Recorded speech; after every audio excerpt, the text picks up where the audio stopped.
A friend of ours recently asked me to make a tablet holder for her husband for their anniversary, and I had this wood on hand. It came from a log I found while my family and I were hiking. It was near where we parked, and I just dug through a pile of logs and picked one that looked like it had promise. And this one did. It is so full of character. There was a lot of rotted wood though, so I took a drill and a wire brush and removed what I could, and I was just left with usable chunks of wood. So I'm going to make as many tablet holders, phone holders as I can from the bits of wood that are left, and I'll let her choose the ones that she wants to keep. But you can see there's just a lot of character. This is going to finish up really nice. I laid the first one out with a pair of calipers. Took me a minute looking at the wood to figure out what would be the top and what would be the bottom, and I kind of based this on knowing what parts I was going to cut out. I measured in about 35 millimeters from each edge, and I scored a line, and that's where I'll make my first cut. The angles that I used are 20 degrees and 10 degrees. I like to have two angles on a tablet holder, one that holds it more upright and one that lets it lean back a little more. And I just started cutting. I cut about a 15 millimeter slot, somewhere between 10 and 15 millimeters. I didn't even really measure, I just sort of eyeballed it.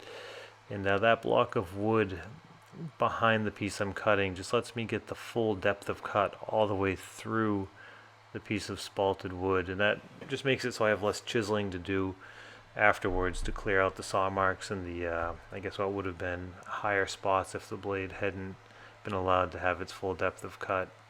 I took it to the bandsaw. I'm just lining up the blade now so I can leave a lip that will hold the phone or tablet in place. You'll see what I'm talking about in a second here. There you go, you see a little bit of a lip that'll stop it from sliding off. And then I took it over to my workbench and I used a chisel to clear out the saw marks, the saw blade marks. I wasn't too worried about tear out at the end. I knew I could clean it up on the saw later, and plus I'm going to do a fair amount of sanding to this as well. And lots of the wood is still sort of soft. And so as I was going about this, I would come across soft spots and just sort of poke at them with the chisel. And I decided to put some CA glue on there to help those soft spots to harden up. And I didn't use any accelerator. I just let the CA glue seep in and dry. It dries relatively quick. And I did that to as many soft spots as I needed to on the different chunks. So after I had the first one laid out and done, I just went about cutting the rest of the chunks of wood that I had with the 10 degree and 20 degree angles. And it's really a simple project to do. It doesn't require a whole lot of measuring or laying out. It's kind of fun in the sense that it wasn't super time consuming. You could just work away, and most of it was just done by eye. It's not too often I get to do that sort of thing. Okay, I'm going to play a little bit of music while I finish cutting the rest of these.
After I got all the different pieces cut and cleaned up, there were quite a few voids in the wood from where I found more soft spots and had to hollow spaces out.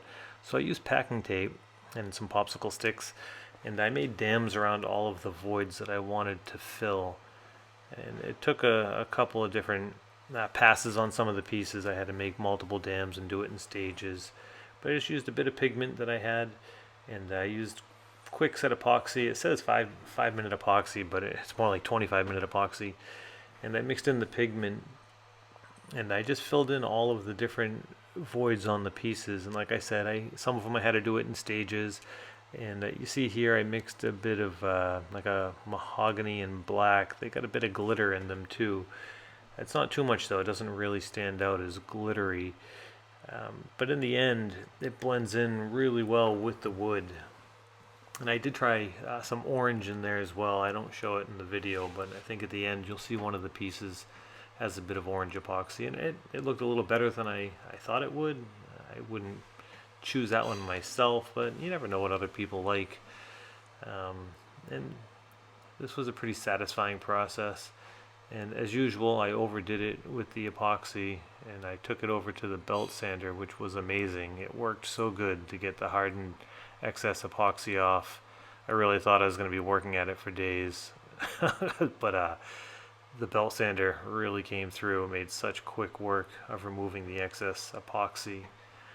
And then I just took the orbital sander to it. I started at 80 grit and worked my way up to 180 grit. And as I sanded, I came across more soft spots. That's okay. I just let the different pieces take the shape that they wanted to. And that was kind of one of the neat things about it. You can see there you got some curves, and they look more like something you found out in nature, as opposed to something that was designed with, perfect right angles and crisp edges. And I like that about this project. It has a bit of an organic feel to it, which goes well with that spalted wood. It's a organic process, so I thought those two features went hand in hand. I finished with Osmo oil, and usually I put Osmo oil on very light with the initial coat, but because this wood was still a bit porous in places, I put it on a bit heavy. And I just let it soak in and dry on this rack here for 10 minutes, 15 minutes. And then I picked each piece up and wiped the excess off. And once the Osmo dried, I hit it with some steel wool to denib it. I find that makes a really big difference. There's that one with the orange epoxy. The steel wool helps smooth everything out.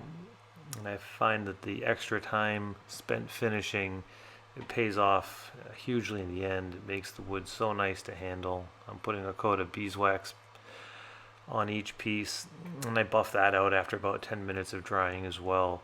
And it makes each piece feel so smooth and buttery. It's just a pleasure to feel the wood. I find people pick each piece up and they're just thrilled with just the way it feels in their hand.